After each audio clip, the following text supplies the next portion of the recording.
Nous organisons d'abord à Marseille, Bastia et Ajaccio, pour les élèves des académies des 3 villes étapes, nous organisons des animations pédagogiques. Il y a 73 ateliers. Nous recevons à peu près 5000 élèves en 3 jours. Voici le programme, on vous a donné en illustration.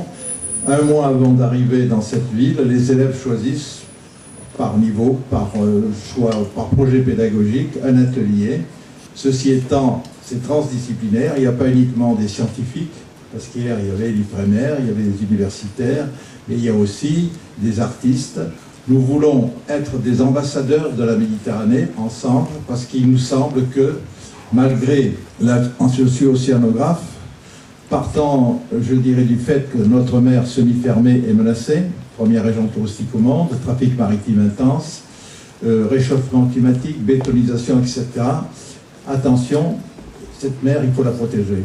Mais on ne peut protéger un espace s'il n'y a pas un sentiment d'appartenance à cet espace. Nous devons, nous, par l'éducation, mobiliser notre jeunesse, toute notre jeunesse, à ce patrimoine naturel et culturel qu'est le Mare Nostrum. Je retiens, moi, de ces bientôt 4 années à la présidence de la Fondation Annaline, le fait que cette Méditerranée, on la récupérera si nos sociétés civiles continuent, développent, élargissent, imposent leur combat et leur détermination. Nous sommes dans une période qui sera décisive. Décisive au sud de la Méditerranée, mais décisive aussi au nord. Nous sommes à un moment où l'histoire frappe à nos portes. Les changements qui sont aujourd'hui en cours dans ma région, qui va du Maroc à l'Égypte, ces changements ne sont pas le résultat des think tanks, des universités, des académies, des gouvernements. Quand ils ont commencé en Tunisie, c'est d'une petite ville, à partir de l'action d'un individu que tout a commencé. Ces changements, bien évidemment, sont au cœur de la démarche de la Fondation. Donc le réseau Euromed France est à la fois la section nationale de la plateforme non gouvernementale Euromed, mais surtout donc a fait adhérer et continue de faire adhérer des organisations, qu'elles soient d'éducation populaire, d'économie sociale et solidaire, des syndicats ou des associations qui œuvrent par exemple sur les échanges de jeunes en Méditerranée. Alors, c'est tout simplement une association de loi 1901 qui est aujourd'hui composée de 29 organisations et qui donc essaye de mettre en place des programmes dans le respect de la spécificité de ses membres. Je parle ici au nom du réseau Euromed France, en fait, ce réseau de la société civile française engagée avec la Méditerranée. Je veux dire juste 2-3 choses sur ce qu'est la Méditerranée du point de vue de ce que nous faisons, et glisser après de la Méditerranée à l'idée d'Euroméditerranée qui est aujourd'hui bousculée et en crise, comme on vient de le dire. Alors on fonde souvent le discours sur la Méditerranée sur une idée de son histoire ainsi que sur une connaissance de sa géographie. L'histoire de la Méditerranée, on connaît là-dessus une tension entre un mythe qui est celui de l'unité méditerranéenne et aussi autre mythe, autre fantasme, celui de l'altérité irréductible qui traverserait la Méditerranée entre les 2 rives. C'est bien d'un héritage historique multiple dont est faite l'histoire de la Méditerranée. C'est pour ça que je voudrais dire que sans céder à une vision irénique qui gommerait les différences et les conflits qui ont caractérisé l'histoire de la Méditerranée, on peut dire que ce qui est commun dans cet espace est la superposition de strates successives qui ont fixé les principaux repères de notre histoire et qui constituent notre héritage multiple. On a un réseau qui représente une force extraordinaire. Il y a beaucoup de gens qui s'occupent du dialogue, il y a beaucoup de gens qui s'occupent de la culture, de l'éducation. Mais il n'y a personne comme la Fondation qui peut présenter 43 réseaux comme le réseau que nous avons ici. Et c'est ça la force principale, de la Fondation. Et je crois que sur la base de ces acquis et d'un bilan qui globalement nous semble positif, nous pouvons faire face aux défis qui sont là et que je ne peux pas du tout oublier. Il y a des défis, il y a des dangers, de régression, comme disait le président Azoulay, mais que nous pouvons offrir à la Fondation comme un outil plus valable que jamais à ceux qui veulent travailler pour un futur partagé et pour des démocraties véritables, aussi bien au sud qu'au nord. Je veux insister sur ce message d'espoir, parce que c'est très important pour vous qui développez des projets de coopération. Il y a plus que jamais une attente en Tunisie, au Maroc, en Algérie, en Libye, nous sommes allés en tant que fondation déjà en Égypte.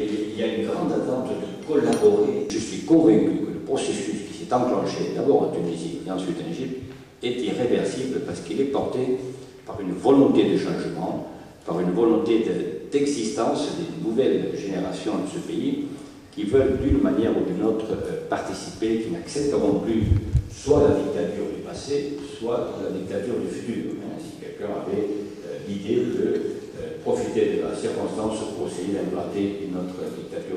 Des milliers de jeunes en Jordanie, en Égypte et en Tunisie, qui va maintenant se développer aussi au Maroc, qui va se développer en Algérie, qui va se développer en Libye. Et l'autre projet auquel vous êtes invité à participer activement, c'est un projet qui va se mettre en place avant l'été, que nous appelons Citoyens pour le dialogue, et c'est un projet qui est financé spécifiquement par l'Union européenne, justement pour travailler dans une perspective de citoyenneté dans les pays du Sud qui ont enclenché des processus de démocratisation.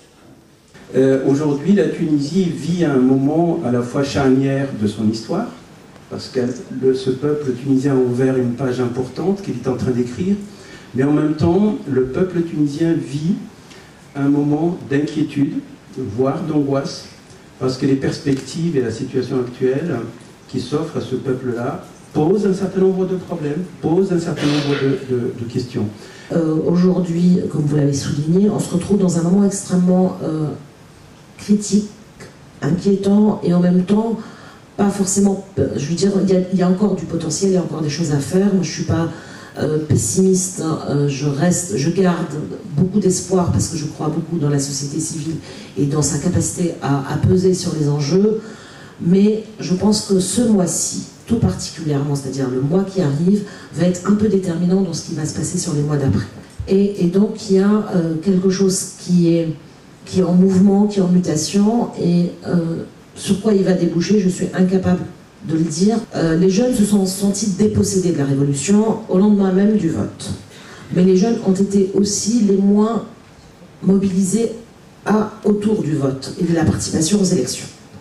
Et en même temps, on a vu à peu près l'émergence de 2700 associations, je crois, au lendemain du 14 janvier, qui, pour une grande majorité, est constituée de jeunes. Donc ça veut dire qu'il y a eu un investissement dans la société civile et dans des organisations de terrain, extrêmement importantes. Donc les jeunes ne sont pas démobilisés, ils ne sont pas en dehors du coup, mais en même temps, ils ont choisi une autre voie d'expression parce qu'ils ne croient pas au modèle politique présent, classique, traditionnel, avec ses codes et ses modes de fonctionnement.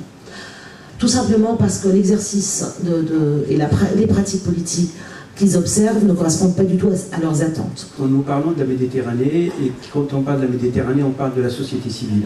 Quel est l'état des lieux de la société civile tunisienne aujourd'hui? Pour le moment, on trouve des coalitions autour des questions femmes, des coalitions autour des questions écologiques, des coalitions autour, mais pour le moment, il n'y a pas une vraie dynamique qui irait au-delà des préoccupations immédiates des associations. Parce que l'enjeu et la fragilité dans laquelle se trouve la Tunisie aujourd'hui nécessite une mobilisation qui soit d'ordre plus politique.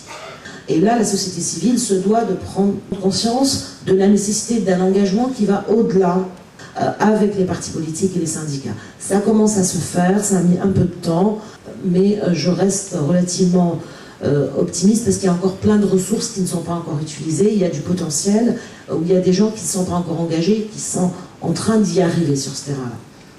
Comment vous vous projetez dans ce proche avenir de la Tunisie qui va être demain? Je ne vais pas tourner autour du pot et je vais vous dire pourquoi moi, le mois de juin va être quelque chose d'important.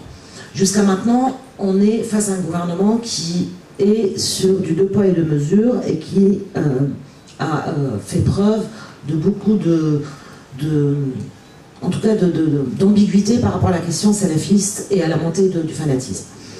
La réponse du gouvernement aujourd'hui est en deçà de l'attente et ils ont mis 6 mois à réagir aux premières violences.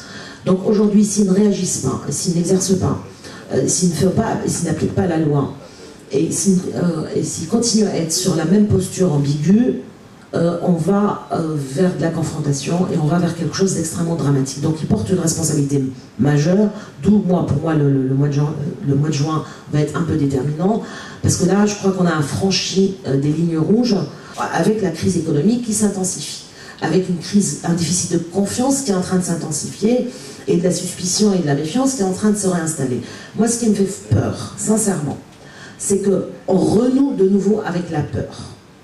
Que la société qui s'est libérée et qui depuis le 14 janvier, la paranoïa collective qui était vécue par les Tunisiens parce qu'ils étaient sous la dictature de Ben Ali, aujourd'hui que les Tunisiens n'aient peur de nouveau et ne se renferment et acceptent des choses qu'ils n'auraient pas acceptées il y a 6 mois.